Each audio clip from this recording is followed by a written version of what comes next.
ये है topic functions of the tubules. Tubules मतलब ये किडनी है, किडनी का यूनिट है नेफ्रॉन, और नेफ्रॉन में है ट्यूब्यूल्स। कौन से ट्यूब्यूल्स हैं? पीसीटी, डीसीटी और loop of Henley.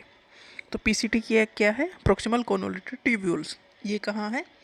Bowman capsule के जस्ट नीचे। बोमैन कैप्सूल एक बाउल लाइक स्ट्रक्चर है जिसके अंदर है ग्लोमेरुलस, और ग्लोमेरुलस में हो रहा है फिल्टर ब्लड, और वहाँ से जो फिल्ट्रेट है वो आ रहा है ट्यूब्यूल्स में।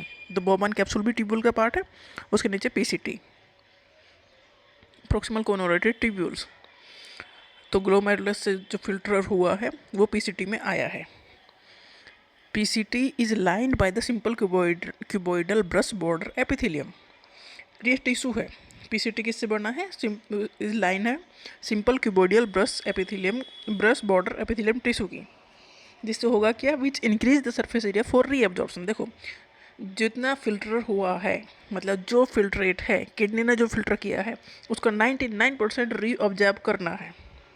ठीक है, क्योंकि फिल्टर तो बहुत कुछ हो जाता है 180 लीटर लगभग एक दिन में, तो ये तो मुमकिन ही नहीं है कि उसे रीअब्जॉर्ब किए बिना छोड़ दिया जाए। तो जो भी फिल्टर हुआ है उसका 99% रीअब्जॉर्ब हो जाता है, ब्लड में वापस चला जाता है। तो पीसीटी से एब्जॉर्प्शन शुरू हो गया। पीसीटी इज लाइन बाय किस टिश्यू से लाइंड है? कि कौन से टिश्यू है? Simple cuboidal brush border epithelium. ये क्या करता है? Increase the surface area for reabsorption.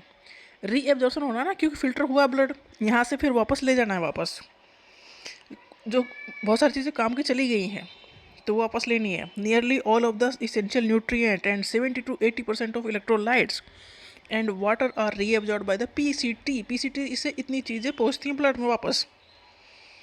तो कितनी चीज़ें पहुँचती हैं? सारे इसेंशियल न्यूट्रिएंट वापस ले जाएंगे, 70 से 80% तक इलेक्ट्रोलाइट वापस ले जाएंगे, और जो वाटर है वो सब कोशिश की जाएगी सारा वापस ले लिया जाए, पर कुछ तो बाहर जाएगा ही। Reabsorb 100% of glucose and amino acid under normal condition. Glucose और अमीनो एसिड जो भी चले गए फिल्ट्रेट में, मतलब यूरिन बनने के प्रोसेस में, उन्हें भी ले लिया जाएगा। 100% ग्लूकोज वापस ले लिया जाएगा। पीसीटी मतलब बिल्कुल ग्लूकोज जैसे सब चीज़ें नहीं जानी चाहिए। PCT also helps to maintain pH and ionic balance of the body fluid by selective secretion of the hydrogen ion and ammonium into the filtrate and by absorption of bicarbonate from it। देखो PCT से बहुत सारी चीज़ें reabsorb हो गई, but PCT जो मतलब proximal convoluted tubules है उसमें एक मेन काम ये भी हो रहा है कि जो बॉडी का फ्लूइड का बैलेंस है, आयनिक बैलेंस है, वो भी बनाए रखिए रखता है। तो सेलेक्टिव सिक्रेशन करता है, मतलब अगर कोई चीज़ें बैलेंस इम्बैलेंस हो रहा है बॉडी में कुछ आयन का, तो पकड़ के ले आता है फिल्ट्रेट में कि तुम चलो बाहर। तो सेलेक्टिव सिक्रेशन ये है।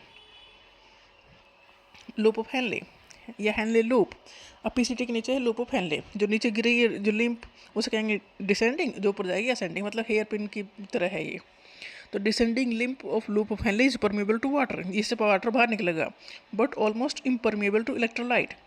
लूप ऑफ हेनले से क्या जो डिसेंडिंग लिम्प है जो नीचे आ रही है उससे सारा वाटर जितना भी निकल रहा होगा बाहर निकल जाएगा। मतलब फिल्ट्रेट या यूरिन के फॉर्मेशन में नहीं जा रहा है, बट इससे इलेक्ट्रोलाइट नहीं निकलेंगे। इलेक्ट्रोलाइट के लिए इम्परमिएबल है, मतलब इससे नहीं निकल सकते। अब उस दूसरी जो ये यू शेप का है, ये तो यू शेप का है, तो जो नीचे की साइड आ रही है वो तो ये हो गया। अब जो लिम्ब ऊपर की साइड जा रही है वो इम्परमिएबल टू वाटर है। असेंडिंग लिम्ब जो ऊपर चढ़ रही है उससे वाटर बाहर नहीं निकलेगा, इम्परमिएबल टू वाटर है। ठीक है, ये याद रखना है कौन सा परमिएबल है कौन से के लिए इम्परमिएबल है। तो जो डिसेंडिंग लिम्फ है वो इलेक्ट्रोलाइट के लिए इम्परमिएबल है, और जो असेंडिंग लिम्फ है वो वाटर के लिए इम्परमिएबल है, but allow transport of electrolyte actively और पैसिवली। तो वाटर और इलेक्ट्रोलाइट का खेल होगा लूप ऑफ हेनले में। Distal convoluted tubule is also capable of reabsorption of bicarbonate ion and selective secretion of hydrogen, potassium ion and ammonium to maintain pH and the sodium potassium balance in the body।